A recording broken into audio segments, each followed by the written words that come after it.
響1917年，當時嘅蘇聯政權建立之後，由於仲有好多外國勢力嘅干預，再加埋自己本身國家入邊嘅內部矛盾，自己打咗5年內戰，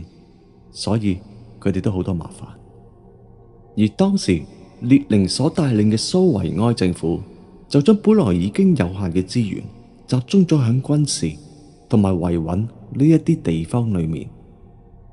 而響1921年至到22年期間，當時嘅蘇聯因為長時間嘅旱災，所以造成饑荒，災民大概有3000萬人左右，而政府又冇打算向呢啲災民提供任何嘅援助，後嚟發展到人食人嘅情況。其實饑荒嗰段時間一開始，啲人本身就係食草食樹皮，後嚟直接去到食一啲已經餓死咗嘅人，而後來佢哋更加發展到有一個人肉市場，佢哋會圈養一啲孤兒或者捉人哋嘅小朋友翻去，而佢哋究竟俾啲乜嘢食去養住呢班小朋友呢？答案就係佢哋死咗嘅親人，佢哋將佢嘅親人分屍，再將佢血肉俾佢哋食，唔夠嘅時候就會去墳場嗰度偷屍。所以當時嘅墳場係重點看守嘅地方，但係由於當時嘅小朋友都比較瘦弱，就好似當年嘅埃塞俄比亞嗰啲小朋友咁樣，所以所謂嘅人肉市場其實並唔係主要賣人肉，而係賣內臟嘅。而後嚟列寧政府知道有人肉市場，佢哋就靜雞雞將人肉市場由私人企業變成國企，索性攞啲小朋友翻去自己圈養，而主要係提供俾政府入邊嘅官員。而且當時嘅警察亦都唔會捉食人嘅人，原因係佢哋已經共識咗呢一種只係一種求生嘅合法行為。而點解當時嘅蘇維埃政府又可以咁忍心唔理啲災民呢？原因係呢啲災民主要都係嚟自農民為主，而當時嘅政府認為農民其實係拖累國家戰爭嘅實力，所以反而落命令向農民手上搶佢哋嘅嘢食翻去。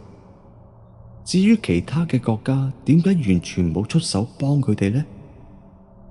其實當時係有其他嘅國家，當佢哋知道蘇聯嘅情況之後，希望對佢哋提供援助，但係列寧政府全部拒絕，原因係佢覺得係干擾內政，所以唔想俾其他國家介入。後嚟有一個叫做藍森嘅探險家，響1921年去到蘇聯，佢見到當地嘅情況，覺得好驚，但係又希望自己可以幫到手做到啲嘢，所以佢就諗盡辦法收集咗400億瑞士法郎，響蘇聯各個地方起咗900個救濟所，提供食物俾當地嘅災民。而因為藍森嘅出現而拯救咗好多人，最後國際援助機構講服咗列寧，列寧政府就開始放寬俾歐美其他國家去到蘇聯做一啲人道救援嘅工作。而當時嘅救援人員去到人肉市場翻嚟講，用人肉整成香腸，其實聽起嚟已經非常之得人驚。但係當我去到市場嗰陣，咁啱就俾佢遇到有人鬧交，而當中一個老闆就喺度大嗌一聲：如果你再嘈嘅話，我就將你變成香腸。更有人發現有一個女人個老公死咗，但係佢唔肯俾人埋葬佢嘅老公，原因係佢非常之需要佢嘅老公，如果唔係冇嘢食。而當英國、美國加入救援行動之後，蘇聯嘅情況開始可以慢慢改善。而到咗1924年之後，